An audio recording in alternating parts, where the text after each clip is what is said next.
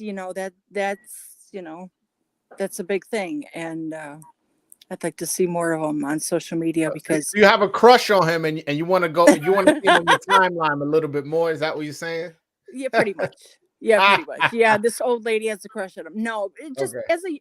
as a former, like, I used to help fighters do this a lot. So I got you. so I just like to see more of him because that gets him out there, and I think he's a great fighter and he's a great personality. So okay. Primeramente ella dice que ella es una fanática tuya y le gustaría verte pelear así 3-4 veces este año. Y la primera pregunta que ella tiene para usted es si usted en algún momento estudiaste cómo hacer videos, porque los videos tuyos que tú pones en las redes son muy profesionales. No, algunos sí, algunos, tú sabes, algunos me ayudan, me lo graban y eso, pero la mayoría de videos que yo pongo en las redes son random, tú sabes, agarro a alguien en el gimnasio y ven, grábame aquí. Dale, ahí para arriba, tú me entiendes. Porque eso es lo que tú sabes, ese es mi diario vivir, está metido ahí en el gimnasio.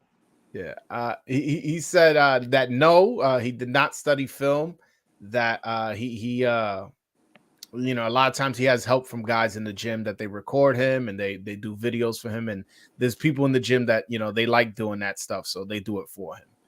I'll ask you a second question now. Entonces ella también está diciendo, remember, I understand Spanish. So. okay, all right, que ella te quiere ver más activo en Twitter y ella dijo no, porque porque es una mujer, ella dice para que usted ponga fotos que ella está enamorada de ti, que tú eres un hombre muy hermoso. Que ella te quiere ver más en Twitter, no solo en Instagram. Sí, no, me voy a tener que poner para eso, sí, porque ya me lo dijo el otro muchacho, me lo dice ella, ahora voy a tener que, tú sabes, que enfocarme en eso más también. Me voy a poner para eso esta misma semana. All right. He says you're the second person to call in and tell him that. So he's definitely gonna start getting more active as far as on Twitter. That's good. That's really good. Any other questions? That's a better place is Twitter. So okay. Thank you. All right, no problem. Good luck in February. Que buena suerte este febrero. Okay. All right. Adios. All right. Bye-bye. All right, guys, I'm gonna put the link in the chat one more time, just in case anybody else. I really don't want to miss anybody. So if anybody wants to call in and ask a question, you know, please do before I let them go. Because once I let them go, it'll be too late. It won't be until I guess after the fight when I interview him. The guitar after you win, you play that guitar. Who gave you that idea and what made you think of that? Like la guitarra. Cuando tú ganas, siempre toca la guitarra. ¿Quién fue que te dio esa idea? Y tú sabes. Mira, eso era cuando yo recuerdo empecé a pelear durante la pandemia en Torranga. Yo estaba bien activo. Peleé ese año, creo, 5 veces y había podido pelear 2 veces más, lo único que al final ocurrieron algunas cosas. El camarógrafo Mike Williams, por mi nombre, tú sabes, yo me llamo Elvis, incluso ese nombre me lo puso mi papá por eso mismo, por el artista Elvis Presley. Y Mike me relajaba siempre, y que, ¿cuándo es que va a traer la guitarra? ¿Cuándo es que va a traer la guitarra? Tú sabes, entonces un día haciendo un photoshoot, él me dijo, mañana cuando gane por nocaut, tú me buscas a mí y hace el signo de la guitarra, que yo... Entonces yo hice eso mismo, cuando gané por nocaut, de una vez miré y lo vi a él y cogí pesequina, tú sabes, y hice la vaina de la guitarra, tú sabes, y eso se fue, tú sabes, le gustó a la gente y nos quedamos ahí. Yeah, so he said that what happened was he was fighting very active on Top Rank. He believes he fought 5 times in 1 year. It was actually going to fight 2 more times, but a couple things happened towards the end of the year.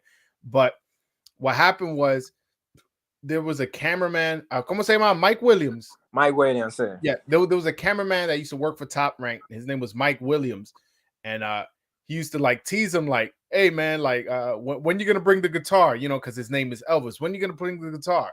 And he goes, ironically, that Elvis Rodriguez was named after Elvis Presley. So he goes, he was named after Elvis Presley. You know, and so he goes that Mike Williams then tells him, he goes, listen, next time in your fight coming up, when you win by knockout, come to me, look for me, and play that guitar. So he was like, all right, he wins by knockout. And then he goes, looks for the cameraman, and then he goes and he does it. He plays the guitar. And he goes, and for whatever reason, like, you know, people on the internet just started loving it and it kind of went viral. And he was like, hey, you know, from there on, he just kind of ran with it. Tengo otra gente llamando. De lo mío, ¿qué lo que, mi hermano? ¿Qué lo que, bro? ¿Qué lo que, Elvis? ¿Qué lo que hay, manso? Tranquilo, no, una preguntita. ¿De dónde sale el apodo The Kid?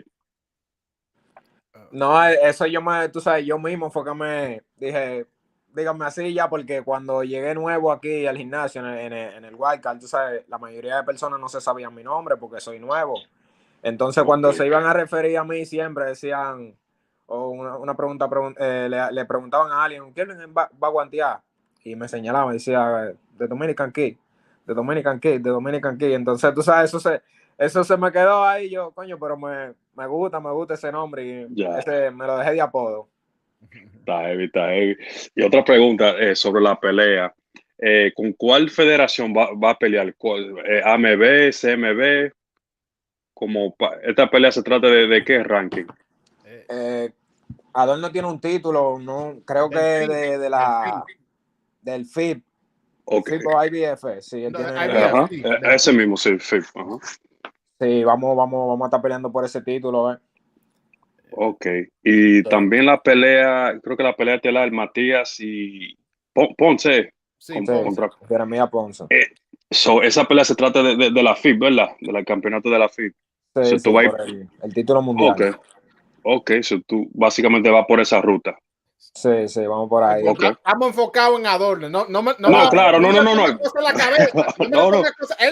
enfocados en Adorno, coño. Claro. Tú eres de lo mío, pero no me lo desenfoques. No. Nosotros estamos enfocados en esta pelea 110%. Esta es, como te digo, esta es mi pelea más importante. Exacto. Adorno tú lo vas a dejar Adorno como un adorno. En la lona. Any questions out? Nah, I'm good, ya. Gracias. Me voy a quitar, ya tú sabes. Para adelante, sigue metiendo mano. Gracias por el apoyo. Okay. All right, Al, thanks so much, man. So the question was, the first question was, how did he get the nickname the Dominican Kid? And Elvis responded, he goes, that's actually a name I gave myself. You know, he goes, when I first came to Wild Card, I was new here, so nobody know me. So when they would be like, hey, who you sparring today? They would point to me like, oh, the Dominican Kid. And they would be like, the Dominican Kid. And he goes, he just kind of just got stuck in his head. He goes, you know what? I kind of like it. So he ended up putting it as his nickname. And the second question was, all right, you're fighting Adorno. Is that like, are you going a certain route? Is any sanctioning body sanctioning this fight? And the answer to the question was yes. Adorno does have a regional IBF title. And so, the winner most likely will be in the rankings after that. And the caller out followed up by saying, the main event is fighting for the IBF belt, so you going that route, and I jumped in. I told him, yo, don't take the focus off of Adorno, don't distract my man Elvis. We focusing on Adorno. That's what we want. If we get Matias and Ponce next, true. So that's when I stepped in, and Elvis clarified. He goes, listen, I'm focused on my next fight. My next fight is always my most important fight. So he says he's not gonna get unfocused. No, pero Elvis, muchas gracias. Tú sabes que tú estás en casa, que este canal siempre te apoya. Tú ves que en las redes yo siempre estoy ahí poniendo tu nombre ahí en la merma, poniendo videos porque tú eres de lo mío, mi dominicano. Y como te digo, yo lo he dicho en privado, en público, uno de los operadores favoritos míos es Elvis Rodriguez. De todos los dominicanos, el más favorito mío es Elvis Rodriguez. Que no se me ofenden los otros, que son de los míos también, que lo amo. Son míos toditos, son míos. Toditos. A mí me encanta Michelle y Puello y Héctor. Sí. Toda esa gente son míos, pero todito, el caballo, Mini Pan, Víctor Santillán. Oye, sabemos mucho. Yeah. No, a mí me encanta, tú sabes, darle el apoyo porque ustedes se lo merecen. El boxeador dominicano, en verdad, ha sido muy maltratado con el apoyo. Y yo estoy aquí haciendo este canal para cambiar eso. Por eso es que yo quiero traer los dominicanos aquí en Nueva York, para yo anunciarle a todos los dominicanos, oye, vamos a apoyar a Elvis, vamos a apoyar a Michelle, vamos a apoyar a Caballo, a Víctor Santillán. ¿Tú me entiendes? Y el movimiento está empezando. Ustedes están haciendo el trabajo porque el año pasado no hay que hablar, rompieron los dominicanos. Ustedes han hecho su trabajo. Entonces, ahora le toca a nosotros los fanáticos, ya que los boxeadores están haciendo el trabajo dentro del ring, vamos a hacer nosotros el trabajo. De ahí apoyar y pagar los tickets y con bandera. Así que cuando tú entras a la pelea, que tú no estés mirando y es todo el mundo en contra de ti, que tú digas, no, esa quinita es mía aquí. Ahí, ¿tú me entiendes? Pero yo, lo más posible es que lo juntamos allá en Minnesota. Yo todavía no estoy... Sí, tú me dijiste. No, sí, si de que nos vayamos allá. Sí, no estoy 100%, pero estoy como en el 90% que sí lo vamos a juntar ya. Está bien. Ok. ¿Quieres dejar algo dicho antes de terminar? No, tú sabes, como siempre, cada vez que tú me haces una entrevista, lo que le digo, tú sabes, darle las gracias, porque a mí, a pesar de todo, tú sabes, yo siento el apoyo a través de Instagram, de todos mis dominicanos, tú me entiendes, y que, sabes, estoy dando lo mejor de mí aquí en el gimnasio todos los días para representar dignamente. Y también mandarle, tú sabes, un saludo y un abrazo a mi familia, que esos son los fanáticos número... Tengo el hermano mío más grande, ese es el fanático número 1 mío, mi papá, mi mamá, que desde que yo subo un historia o algo, esos 3 fueguitos están ahí de ellos de primero de una vez. Ustedes saben que lo quiero mucho y lo amo. Ay, estoy bien contento porque mi mamá puede venir por primera vez a una pelea mía aquí en Estados Unidos. ¿Ella va hasta allá en Minnesota? Sí, si Dios lo permite, sí, tú sabes, estoy bien contento. Y nada, decirle a la gente que sigan apoyando el boxeo dominicano, que habemos muchos dominicanos aquí trabajando bien fuerte para representarlo. No. Wow, me alegra eso, que tú vas a tener tu familia ahí, porque muchos dominicanos van ahí y es lo a mitad sí. Y esa si vos sea, tú oí la bulla, no te apures. No, está bien. Yo voy a estar al lado de la doña, yo voy a estar al lado. Ya tú sabes. Una llamada y después de esto ya te dejo. Yo sé que te ha quitado mucho tiempo, pero... No, está bien. Tienes que coger esa llamada ahí, mira. Borrachón, dime a ver. Ey, ¿qué pasó ahí? ¿Qué es lo que mi hermano Elvis, saludos, brother. Muchas gracias, manito, activo aquí. Oye, no, te quería decir algo, no te dejes llevar de Joel ahí, que está, que oye, no, que ese tipo en el round 1, en el 2, tú sabes, tú eres favorito, pero ese tigre no es un banco bajito, como yo estaba diciendo ahorita. No, es como eso es parte del espectáculo, pero nosotros estamos enfocados y Enfocado para hacerlo. tenemos la experiencia y sabemos qué es lo que tenemos que hacer ese día. Claro, claro. ¿Y tú todavía estás con Freddy Roach? Sí, estamos aquí. Yo entreno aquí en Los Ángeles, igual que con Freddy Roach, Malvin Somodio y mi preparador físico Pedro García. Oye, mi loco, no, pues, nada más te tengo una pregunta, loco. Cuando tú ganes esa pelea, loco. Cuando tú ganes esa pelea, dile que tú quieres venir a pelear por Nueva York, loco. Que te vamos para allá a apoyar, oye, para para MSG. Vamos para allá. Estoy loco por pelear allá. Estoy loco por pelear en Nueva York y yo sé que la gente me va a apoyar. Yo sé que muchos dominicanos te dicen eso, ¿verdad? Sí, tengo mucha gente allá que me está loco que yo pelee allá. ¿Tú tienes familia aquí? Sí, pero viven en North Carolina. 3507. Okay. No, pues esa era mi pregunta, bro. Tú sabes, cuando dile a los managers tuyos, oye, yo quiero ir para Nueva York, yo quiero pelear para allá. Vamos para allá, oye, no. en sentido. Vamos hacia eso. Ya tú sabes, bro. De buena noche. Está todo, manito, gracias. Joel, sigue ahí. No, está todo, mi hermano. All right. So the question was in regards to Elvis fighting in New York, and he you know, to tell after this win. Well, first he let him know, he's like, you know, Adorno's not a bum, you know, make sure you take it serious and all that. I know, you know, people want you to knock him out in the first and the second, but he's not a bum. He also said that you know, make sure after the fight you tell your managers, your promoters, like, no, listen, you got to come fight in New York because, you know, we want to we want to support you. We want to go, and this is where the Dominicans at and stuff like that. So, you know, that's what happened. No, pues Elvis, muchas gracias. Como te digo, lo juntamos allá lo más posible allá en Minnesota y hacemos una entrevista después que tú ganes. Vamos aquí y tú sabes, claro. No, pues está bien, mi hermano. Gracias, tú sabes, por la entrevista y estamos activos aquí. Ok. No, pues Tato, muchas gracias. Ya tú sabes, manito. Pasa buena noche. Igualmente. Dale. All right, guys, that was Elvis Rodriguez, the Dominican kid. Shout out to him for giving me the interview. Definitely, you know, my man, you know, gave me a great interview, answered every question. Cool kid, man. I'm excited. Listen, if you've followed my channel since the growth of it, you know, you would hear that, like, that's the guy I'm saying, like, yo, put your chips on this guy.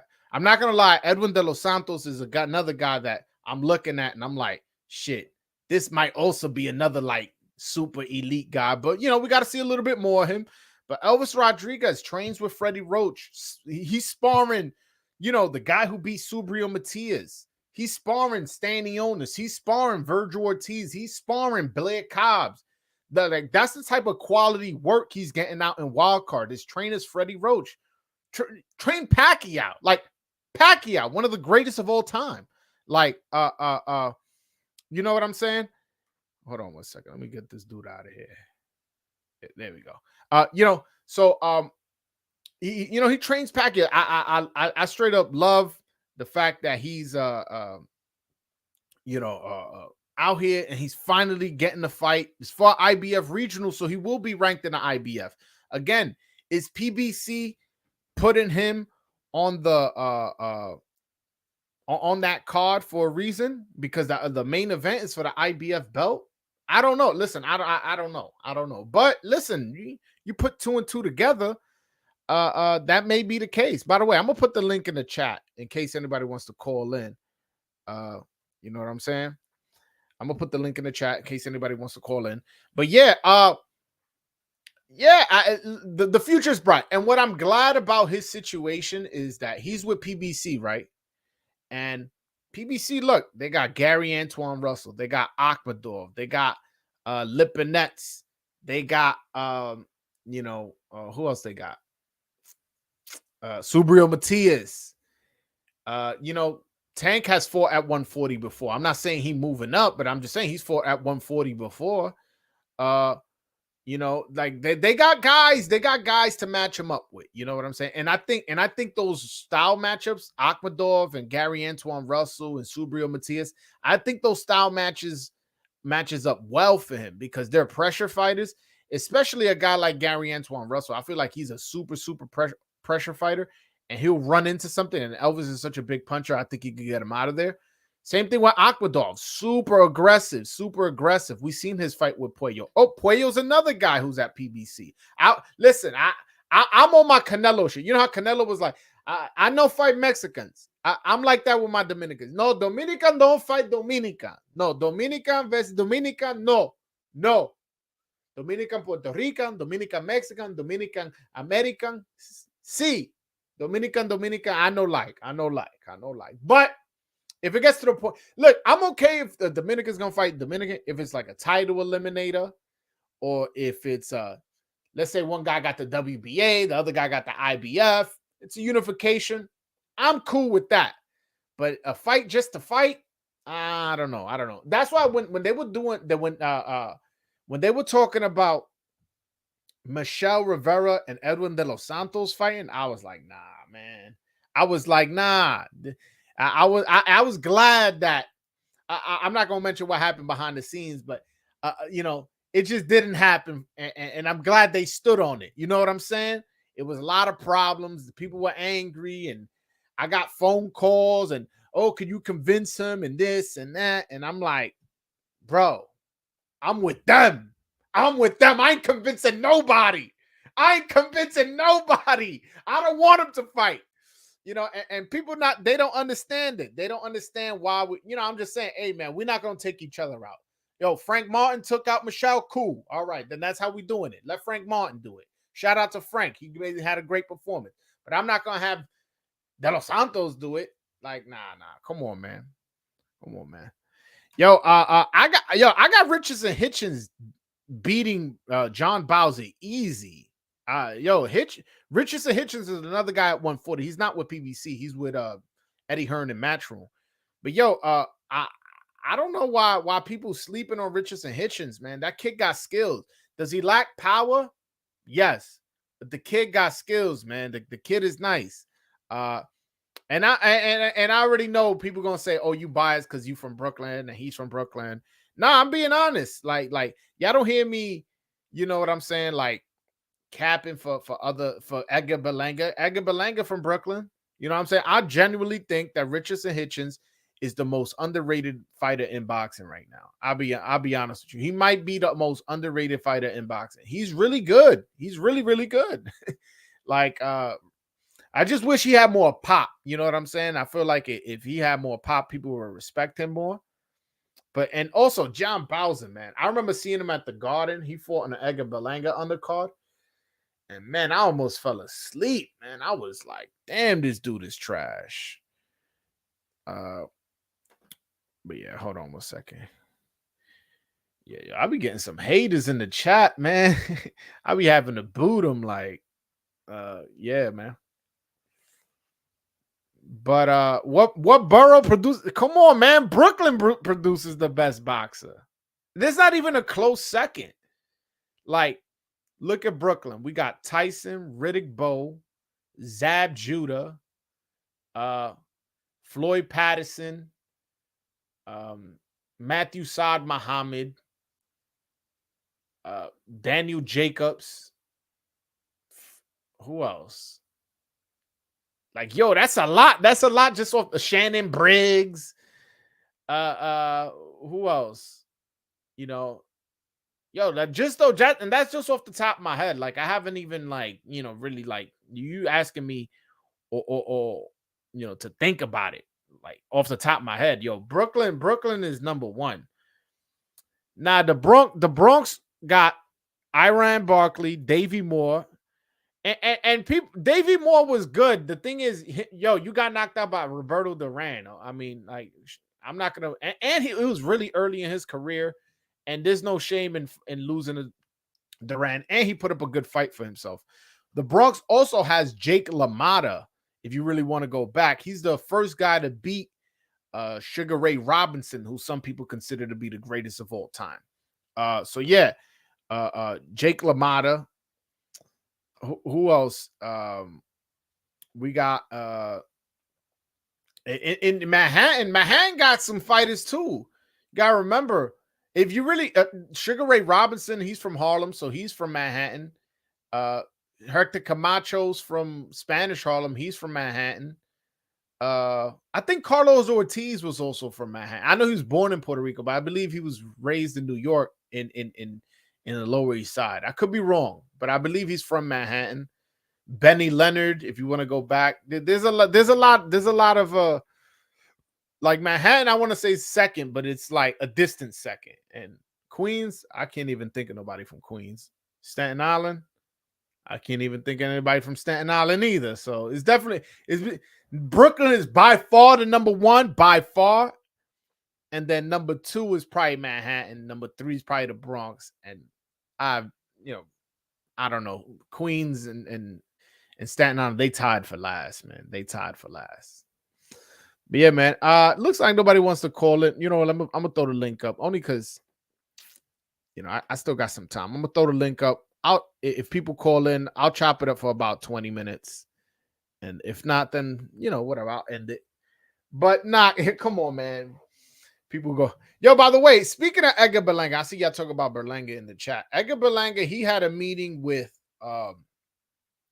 Oscar De La Hoya and Eddie Hearn. He's been posting on Instagram, posting pictures with both of them. So it looks like he's going the zone route.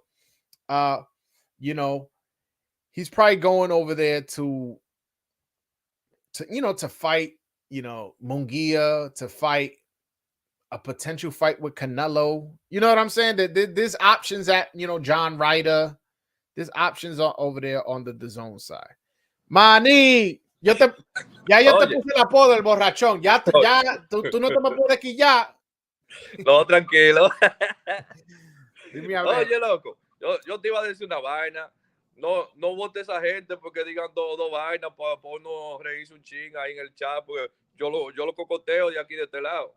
No, Tato, es que tú sabes que me quillan, loco, me quillan a mí que estén ahí hablando pupú y yo, esto es una vaina seria aquí, ¿tú me entiendes? Yo no estoy aquí hablando mal de nadie. Por eso mismo, porque yo le estaba diciendo, I comment on it, I was like, call on body, put the battle down, bro, put the battle down, No, Tato, próxima vez te lo dejo ahí para que le des tu cocotazo. Otra es que tú sabes que también nosotros, ahora que estamos subiendo duro en el boxeo dominicano, ¿verdad? Uh-huh. Entonces, igual que tú, yo no estoy de acuerdo que dominicanos pelean con dominicanos, pero déjame decirte una vaina, si tú quieres ver una pelea con Chipa, igual cuando dicen que, oye, when you put a Mexican against a Mexican, you get a firefight. Oye, la misma vaina pasa con nosotros los dominicanos. ¿Tú te recuerdas de esta pelea de Jennifer con Juan Domínguez? Con Juan Domínguez, que se llamaba el otro chamaco. Compadre, yo estaba, que no quería mirar esa pelea, pero yo dije, hay que mirarla, la creta. Voy a hablar en inglés, porque tengo aquí a Vivi, él no habla español. Vivi, what's up, my brother? Good evening. I have no idea what you guys were talking about, but no, we were just talking about Dominicans fighting Dominicans, and he brought up a fight between a guy named Jennifer Vicente when he fought Juan Dominguez. That was a Dominican versus a Dominican. Let me tell you a story about that fight, Manny. ¿Tú entiendes inglés, verdad? Yeah. So, when I went to the boxing gym, the first person I ever met that talked to me and we had a full conversation was Juan Dominguez. And super nice guy, very, very talented, but he was always injured. He would complain, he would pull out of fights, he was inactive. It was weird how his career went, but I've always was like super high on his talent. Yeah. And he finally gets his TV fight, and it's against another Dominican. And I'm like, damn. I was like, whatever. He should be able to knock this guy out. Boy, was I wrong. Yo, he got knocked out. One of the worst knockouts I've ever seen. He was knocked out cold that they put him on the stretcher and took him out the ring, and he was still out cold. I honestly thought he died. 100%. I thought he died. I made a few phone calls. Nobody was picking up the phone. I guess everybody else was calling them. And I ended up having to find out through Twitter that he actually survived and he's okay and all that. I saw him like 3-4 years ago. But yeah, bad. no, he was that was a bad knockout. But that was the first time you saw Jennifer fight? No. I had seen Jennifer fight before. Because that dude, bro, he's a big bull, bro. Like, he's coming to get you, bro. Yeah. He fought Chris Avalos, too. I remember. I've seen him fight before. Yeah. No, pues eso era todo. That's all I had, bro. No, está todo, mi hermano. All right. VV, what's up? What you think of the interview with me and my man Elvis? I caught the beginning of it, and then I had to leave. But I remember like him talking about his thoughts on the Matias Ponce fight, and I thought that was interesting, and the Stanionis Ortiz fight. So I did enjoy. I enjoyed the bits that I did see. Yeah, no. What surprised me though is that he says Stanionis hits harder than Virgil. Honestly, that doesn't surprise me too much because it does seem like punch for punch. Like I remember the Butaya fight. It was like like there was nobody in the crowd, so you probably hit a punch a little bit better. But Stanionis was hitting very hard. Like those shots were thudding shots. And Virgil does have all knockouts, but he does also seem to kind of break people down the way kind of like Beterbiev does. And Beterbiev has a lot of power too. But those Stanionis punches, like he hits hard, so that's not a shock to me. No, I'm not saying I thought he was poorly. I just Virgil got this 100% knockout ratio. And to me, he's like a violent fighter. And like, I don't know how to explain it. It's just like he really wants to hurt you.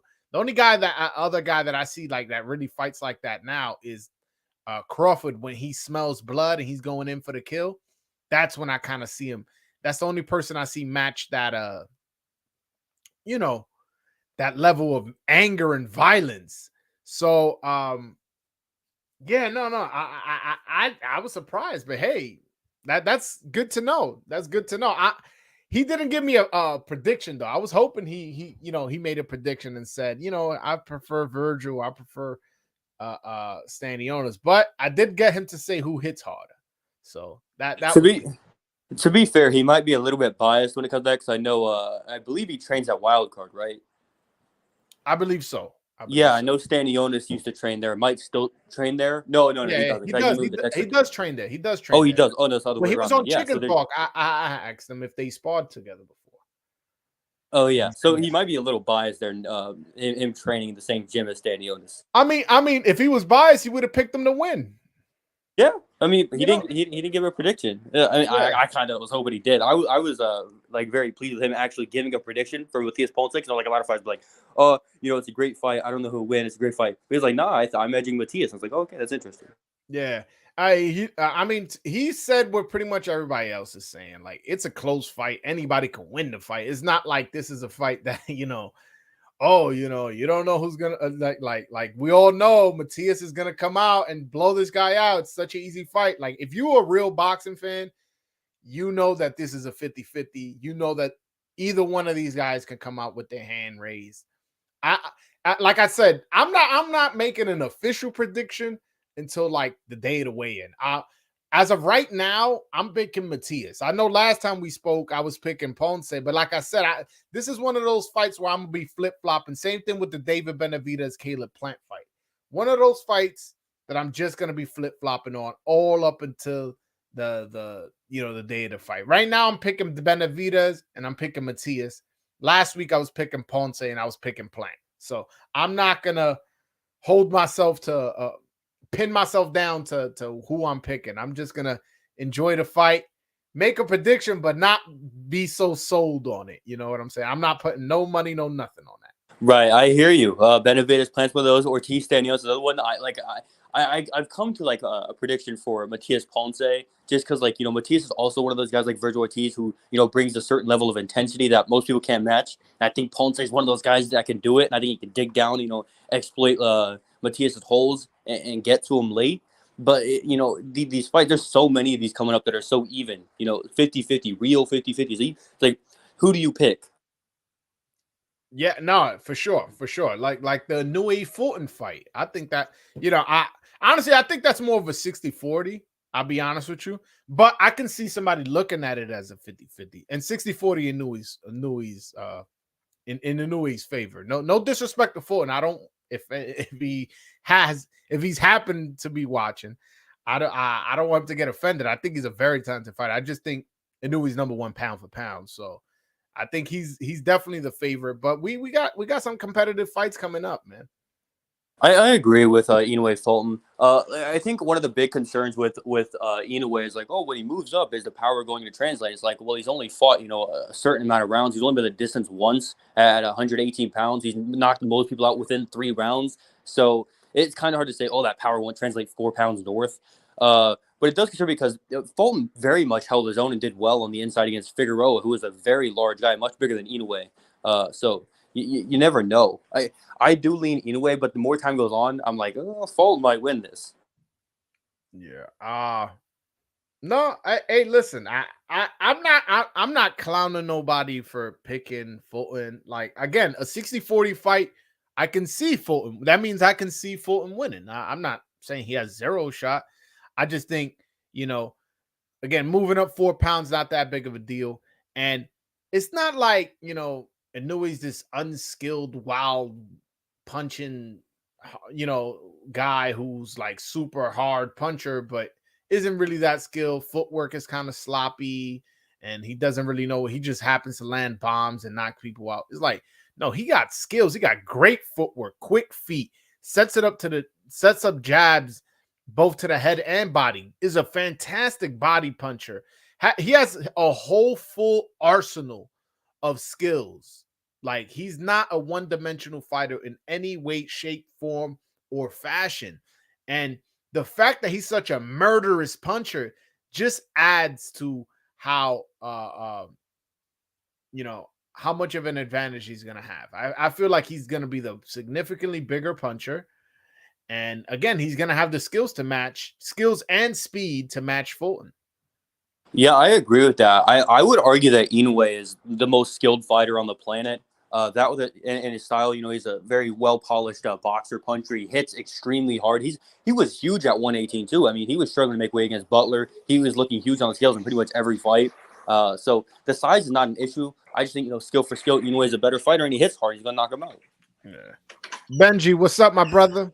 What's good, man? What's good? Pardon me, I'm a little sick right now. Nah, you good, man. You good. You don't got to party yourself. What you? By the way, this is Elvis Rodriguez manager Benji Lileblin. Am I saying that right?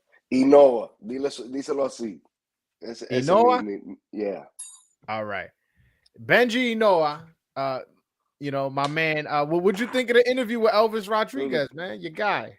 It was great. It was great. I appreciate it. We appreciate the support always, and he's being a little politically correct there, but it is what it is. As he should. You know what I'm saying? Yes, he should. We're not trying to burn no bridges, I always ruffle feathers. But what part of the interview you like most? No, I mean, you guys always do a great job, and you know what I want you to do next time? Ask him questions in English, because he understands. He understands. Just ask him the questions in English. Don't translate it for him. Okay, he needs to work on that. Yeah, me and him. I forgot when we spoke. We spoke not long ago, and I was telling him, the interview's in English. Yeah, he'll do it. He can. If you put him on the spot, he do it. But if you give him the out, he's not gonna do it. Nah. Well, he got to take classes. Like, how about that? Is any effort being made for him to take some English classes or get him a little girlfriend or something, help him out? he was doing an English class during COVID, and I don't know what happened. It stopped. So, but we'll get back on it. No, we just got to find him a Beverly Hills girlfriend. That's it. He'll be speaking English better than you and me after that. Yeah, he could wait till he gets a championship to have a girlfriend. Right. Yo, I'm happy he's gonna have his mother at the fight, man. That's dope. She actually coming to training camp I was supposed to be in training camp. I'm just afraid to leave and get him sick. But I've been sick for like 3 weeks now, and I'm like, if I get this kid sick and he misses this fight, now he's out for a year and change. Like, I can't do that, So, no. But she actually gets to training camp on the 15th. It's the first time in the United States. and then we're supposed to head out, all of us, on 22nd, I believe it is, 22nd, 23rd. Okay. Now, I'm excited because I was there for when Puello. Oh, you had seen me. I was there when Puello and Garcia won their titles. They had no family there. I was there for when Hector, from when Michelle fought. Michelle had his father there, so I'm lying on that. But point is, most of the times these Dominicans, all their families in DR, and they're not fighting in New York, so their family in New York can't see it. So I'm glad, like, his mother's gonna be able to go and see him. And how he was saying, he's like, no, yeah, well, your side, she's gonna be there screaming and yelling. So I'm excited for her. Yeah, she's like she's his number one fan. So that's great. I'm looking forward to seeing that and seeing how he reacts and everything. And I saw people there talking about he got to fight a bigger name and whatever. Adorno's not a bum, bro. Like, Adorno can fight, straight up. Like, he's a good fighter. He's talented. He's a tough kid. He comes to fight. You never seen him, like, you never seen him laid out. You never seen him, like, he comes to fight, bro. So yeah. And he only got one loss. One of the things that I hate about boxing fans, I despise about boxing fans, is you take one loss, you a bum. That's it. I don't want to see him. So just because he got one loss, and he lost to Michelle, it's not like he lost to a fucking nobody. You know what I'm saying? He lost to Michelle Rivera in the decision. He ain't get knocked out, and he ain't even get dropped in that fight. So, he's not a bum. And if you guys are saying he needs to fight a better competition, all right, let's see who he fights after this. You know what I'm saying? We taking it a step at a time. We're gonna fight Adorno. Hopefully, that'll put us in line for the winner of Matias, and Ponce, and otherwise, we ready. We fight Regis. We got no problem with that. Like, we just talking about everybody afraid of him. Elvis ain't afraid. Nah, if he can't get a fight and none of the guys who are ranked want to fight him, we'll fight him. Yeah, and to your point, also, Puello was on Twitter saying, like, "Yo, bro, you on the internet saying people ducking you. Let's unify. I got a belt."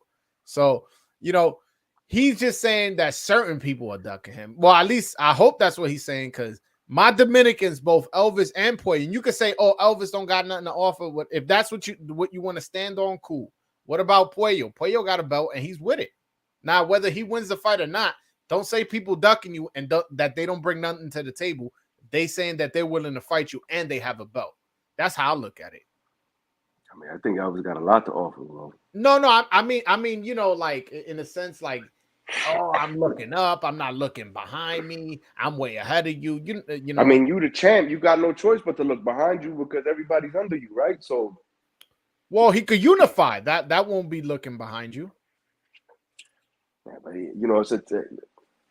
could do that too. I mean, he should. He got to make a fight. Like, he can't just be sitting on the sideline saying everybody's afraid to fight him, and then people are sitting there like, "Yo, I'll fight you. I don't give a fuck, yo." Like, I would love to see Elvis fight either Akhmadov or Gary Russell, Gary Antoine Russell. I would love to see those two fights with him. So my understanding is, I think Gary has a fight locked in with, what's his name? Puello. That's what I thought. I heard that rumor too, but I got confirmation that fight is most likely not going to happen. Okay, I mean, listen, after this fight, we'll take whatever the best available situation. What do you hold on? Let me see where Akhmadov is ranked. What do you think of Akhmadov? I like that fight. We were supposed to fight Akhmadov. We were supposed to fight Akhmadov when Puello fought him. Oh, damn! So he took your opponent. Well, I mean, hey, I believe we he's lost two opponents that day because we were supposed to fight Akhmadov, then he fought Puello, and we were supposed to fight Lipinets, and Lipinets fought he fought Figueroa. Yeah. Well, Akhmadov is ranked number 3 in the WBA. So that a number 3 ranked opponent, both on the PBC side, two exciting fighters. I would love that fight. I would love that fight, but like ideally, we do that, and then like we need to get a title shot after that, like.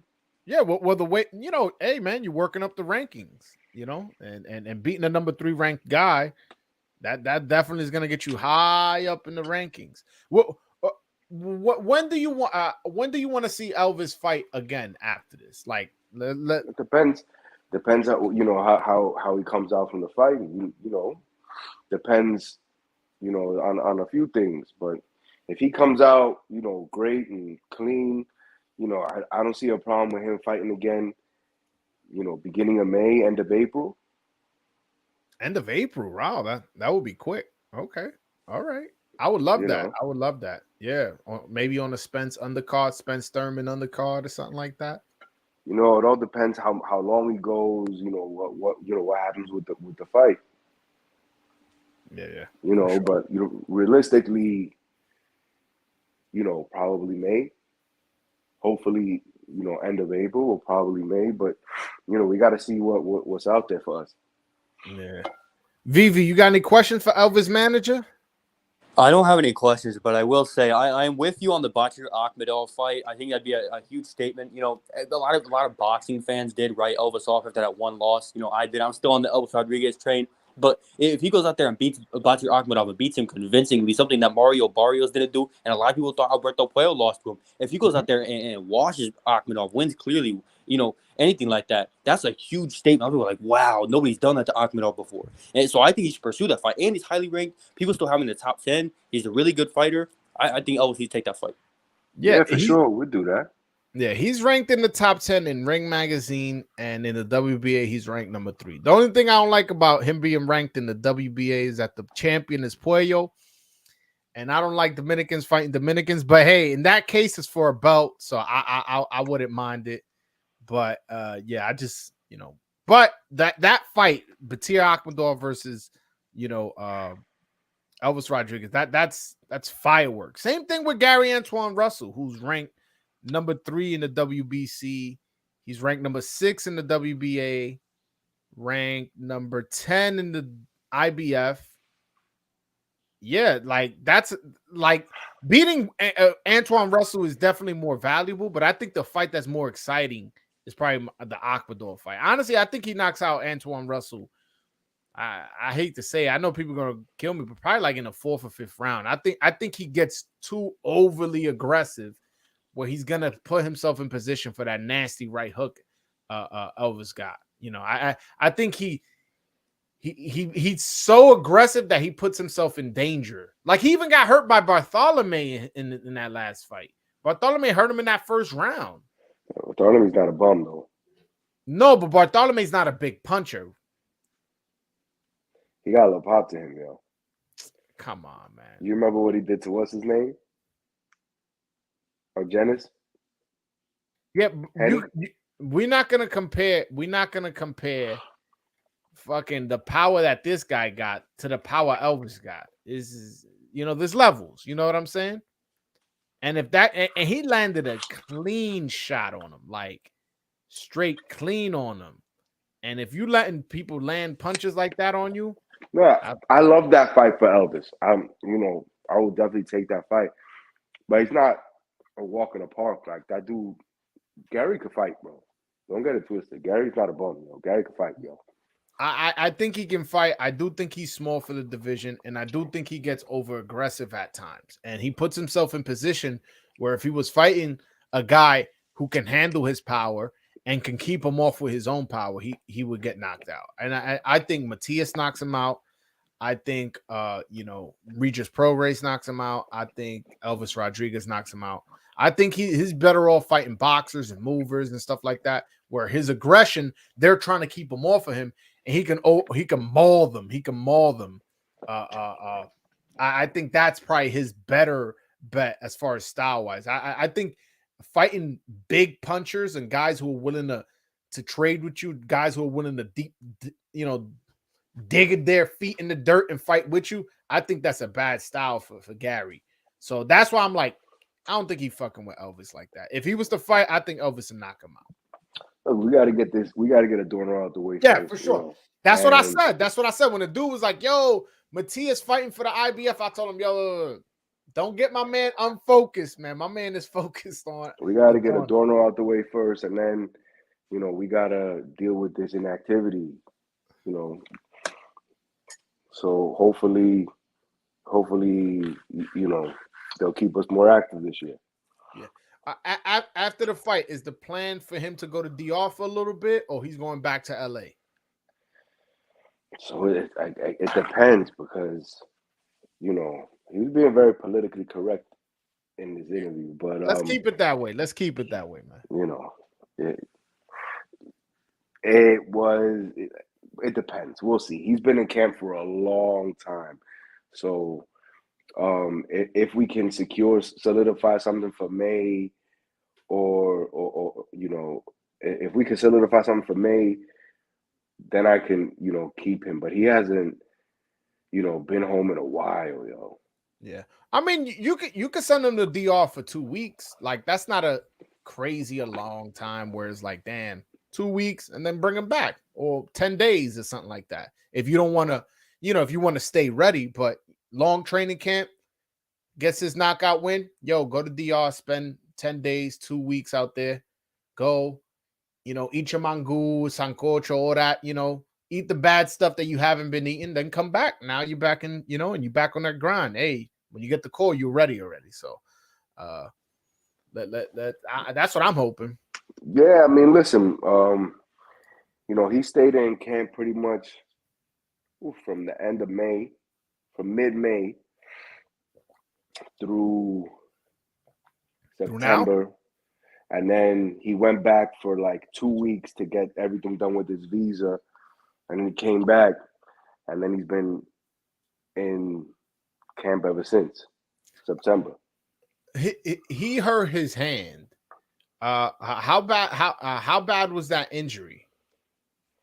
It was bothering him a lot, and then I had to say, we went to the doctor, and there were some things there, but I think we've dealt with it, and I think we're close to it to 100%. Okay, so it's not something we need to worry about in this upcoming fight. No, he's been sparring and hitting, and things have been looking good. It hasn't been bothering him, so you never know. He could re-aggravate in the middle of the fight, but I don't see that happening. He's been doing really good, and he's been sparring, great competition, and he's been feeling great. So okay. You got a prediction as to how this fight ends? I don't like to predict my guys' fights. I think Adorno's going to come to fight. I think you're going to see the best Adorno that night. I think he knows that most people expect him to lose and that he's the underdog. And I think that night's going to be, when fighters are put in those positions, they're dangerous. So I think he's going to come to try to prove a point after losing to Rivera. And then now a lot of people seem to be counting him out for this fight. So I think you're going to see the best Adorno that night. And, and we're doing our best to give him the best Elvis. No, for sure. Vivi, since Benji wants to focus on Adorno, Vivi, who would you ideally like to see him fight next if he were to knock out Adorno? I mean, honestly, I'm not too sure. I do think, you should take 3 fights before you step up, because he has been so inactive, and then the hand injury as well. If you can get those in, before the end of the year, like, that would be ideal, I would assume. If he knocks out Adorno the way I think he will, Adorno's a very talented fighter. He did about as well as Lomachenko did against Jermaine Ortiz. And we'll talk about that. But, He dropped him and everything. Dropped him twice. So if he can beat Adorno quickly, get him back out, May, June maybe, because I don't know if April seems a bit too quick. And then get him out in September. Just keep him active, keep him in the ring. That sets him up well for 2024. Damn, from February to September, bro. Yo, the guy's in his 20s, man. He could fight in June or something. May. Not. You got to get him in there in the middle too, like around May, June. Oh, you saying fight him in May, June, and then fight again in September, October. That's what you said? Yeah. Oh, keep him active. Keep him in the ring. Get that ring rust off. Because he had a hand injury too, and then you can step him up, fight Akhmedov. Oh, so you're saying in his you wouldn't want him to fight Aqua. Let's say he beats Adorn, you wouldn't want him to fight Aquadov next. You would want him to fight like Victor Posto or Mario Barrios or something like that. Yeah. I think he should just get in the ring and get a few rounds in. I got you. All right. So I think it depends, right? It depends on activity level. Ultimately, if we're gonna stay inactive, then we can't, take 2 or 3 fights, because 2 or 3 fights means 2 or 3 years. So, if the activity's there, then ideally, I'm big on keeping guys really active. I don't think fighters should fight less than 4 times a year. So, if we can get that activity, then sure, we'll do 2 or 3 fights, and 2 or 3 step up fights, and then get in there, January at some point. But if we're gonna do 2 or 3 fights the whole year, then we gotta you gotta push the move gas quickly. a little. Yeah, you gotta because move quickly. we wasted one of the best years of his career, sitting idly watching other guys fight.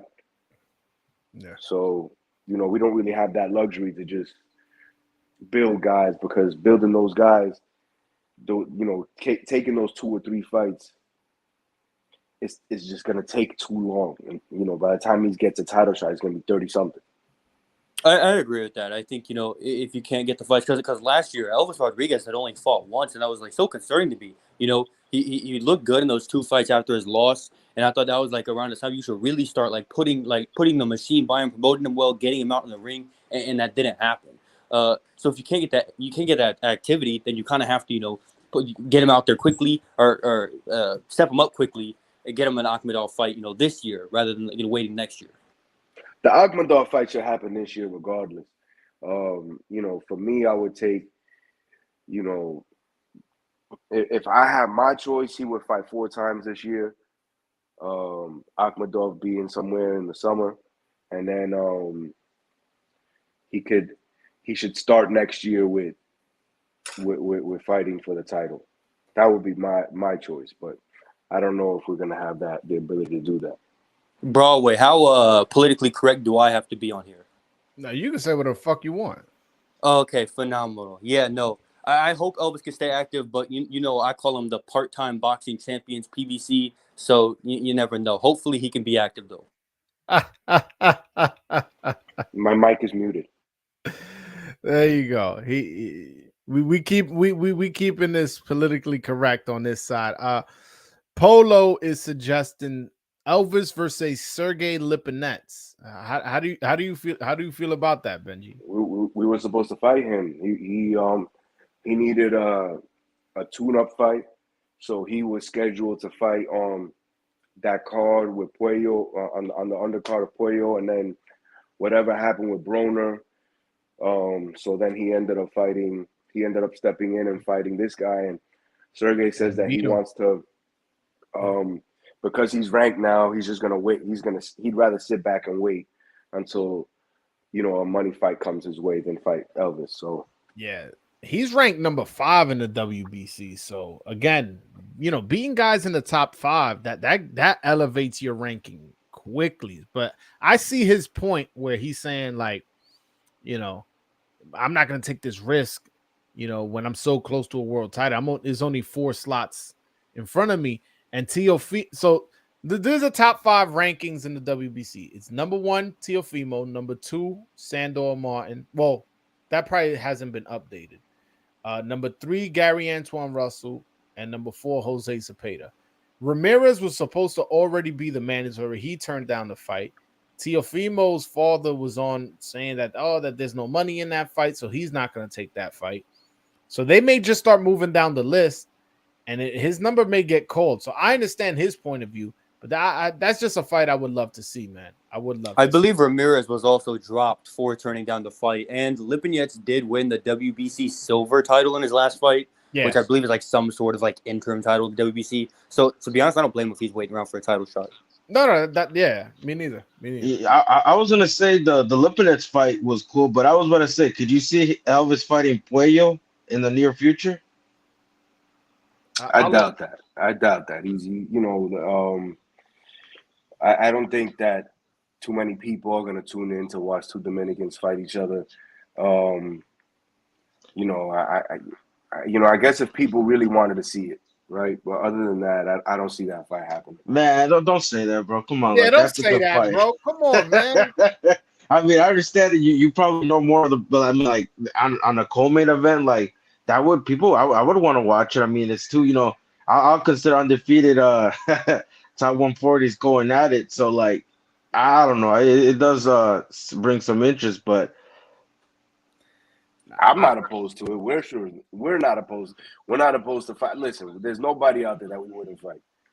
no, I feel you. You should try to get that Lipinets fight, man. That's a fight that it's a name, former world champion. Yeah, the thing is, Polo, if the guy doesn't want to fight, you can't fight him. You know what I'm saying? He's better off. Yeah. Like the Akhmadov fight, honestly, I'm thinking that's the fight that makes sense most for both. One, Akhmadov is coming off a loss, and you want to make a statement. You beat this young up and coming Dominican, and you could play off I fought a Dominican southpaw in my last fight. I'm gonna fight another one, and then with Elvis, you beat this guy. This guy's ranked number 3 in the WBA. Boom! Now you're definitely in play. I would love that fight. I would love that fight. And again, it's a style. It's a matchmaker's dream. There's no way that fight's not good. We were supposed to fight him. We were supposed to. No, fight him, I know. I'm just saying, there's no way that fight's not good. I would love to see that fight.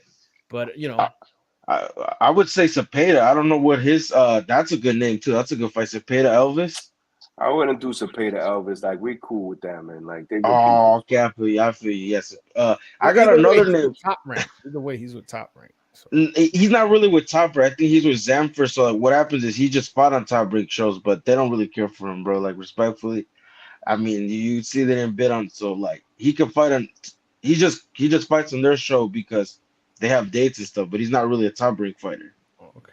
Well, you know who this fighter never happened, but a fight that makes sense. And the guy doesn't have a big name at all. He doesn't have a name, let alone a big name. Is Ismael Barroso? He's ranked number 1 in the WBA.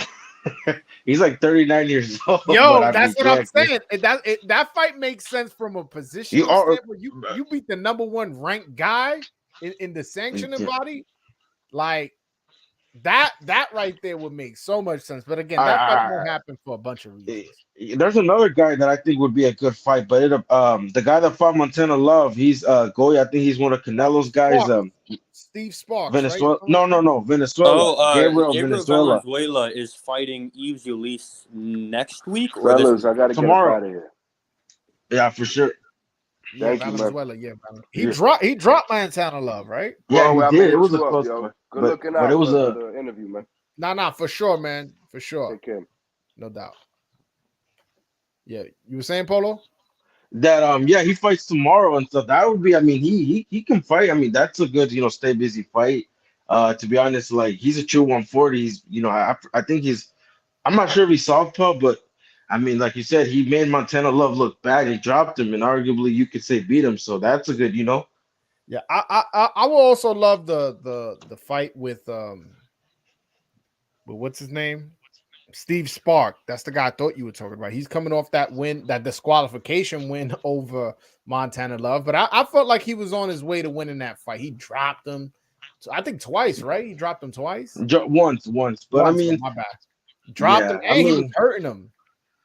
I like Montana Love, but I mean, he's been on a, like I just hope that his career gets back on where it was. But yeah, he hasn't been looking very, Yeah, I don't think he's as good as he is a showman. I think he's more, like he's very good with the ring entrances and trash talking and how he dresses and walking in with a puppy and with the cool trunks and the cool outfits and stuff like that. He's very good at that. But at boxing, I don't think he's as elite as some of the other guys at 140. This is a division where if you're not super duper talented, you're just gonna get pushed to the side because this is a division that's super hot. You know what I'm saying? Probably the second hottest division behind lightweight.